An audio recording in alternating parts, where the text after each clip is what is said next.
Assalamualaikum warahmatullahi wabarakatuh. Perkenalkan, nama saya Redatul Inayah. Saya dari Prodi PAI kelas B semester 6. Di sini saya akan merangkum materi fikih jinayah mengenai qisas dan juga hudud. Qisas adalah hukuman dalam syariat Islam yang berarti pembalasan setimpal terhadap pelaku kejahatan, khususnya dalam kasus pembunuhan atau penganiayaan.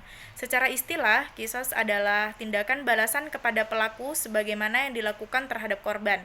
Jika membunuh, maka dibalas dengan dibunuh. Jika melukai, maka dibalas dengan dilukai, secara setara, setelah memenuhi syarat-syarat tertentu dan melalui otoritas yang berwenang. Sedangkan hudud adalah bentuk hukuman yang ditetapkan Allah Subhanahu wa taala dalam syariat Islam untuk beberapa jenis kejahatan tertentu. Hudud bersifat tetap, artinya tidak dapat diubah dan menjadi batasan tegas dalam menegakkan hukum pidana Islam. Jenis-jenis hudud ditetapkan untuk menjaga agama, jiwa, akal, keturunan, harta, dan juga kehormatan. Dasar hukum qisas dan hudud. Qisas didasarkan pada Al-Qur'an dan hadis. Dalil utama qisas terdapat dalam Al-Quran Surah Al-Baqarah ayat 178 sampai 179 dan Al-Quran Surah Al-Ma'idah ayat 45 yang menegaskan prinsip pembalasan setimpal atas pembunuhan dan penganiayaan. Hadis-hadis Nabi Muhammad SAW juga mengatur pelaksanaan dan syarat-syarat qisas. Hudud juga memiliki dasar hukum yang kuat dalam Al-Quran dan hadis. Setiap jenis hudud memiliki dalil spesifik. Misalnya yang pertama, had zina, yaitu dalam Al-Quran Surah An-Nur ayat 2.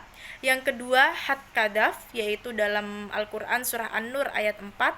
Yang ketiga, had hamar, dalam hadis-hadis Nabi Muhammad SAW. Yang keempat, had sarikoh, dalam Al-Quran Surah Al-Ma'idah ayat 38. Had hirabah, dalam Al-Quran Surah Al-Ma'idah ayat 33. Dan yang terakhir, had riddah, yaitu hadis-hadis Nabi Muhammad SAW tentang murtad. Macam-macam qisas dan hudud. Macam-macam qisas, yang pertama, qisas atas jiwa. Pembunuhan dibalas dengan hukuman mati bagi pelaku, kecuali keluarga korban memaafkan atau menerima diat atau tebusan. Yang kedua, qisas atas anggota tubuh.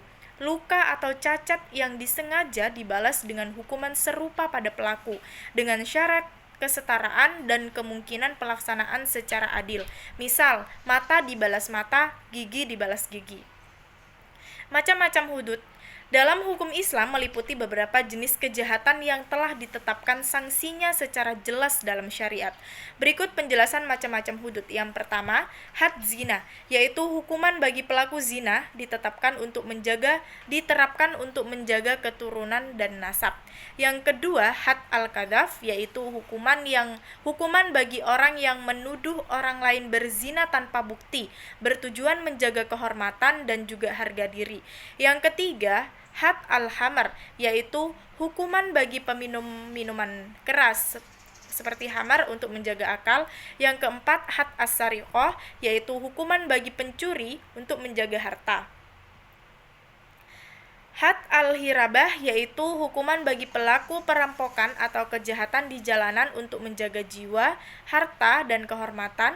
Had al-baghi, yaitu hukuman bagi pembangkang atau pemberontakan terhadap pemerintah yang sah untuk menjaga agama dan juga jiwa. Dan yang terakhir, had ridah, yaitu hukuman bagi orang yang murtad atau keluar dari agama Islam untuk menjaga agama. Beberapa ulama juga memasukkan homoseksual atau al-liwat sebagai bagian dari hudud. Setiap jenis hudud ini memiliki ketentuan dan syariat pelaksanaan yang diatur secara tegas dalam syariat Islam. Hudud ini bertujuan menciptakan efek jera, menjaga keselamatan masyarakat, dan juga menegakkan keadilan sesuai syariat. Terima kasih, mungkin hanya itu yang dapat saya sampaikan. Kurang dan lebihnya saya mohon maaf. Wassalamualaikum warahmatullahi wabarakatuh.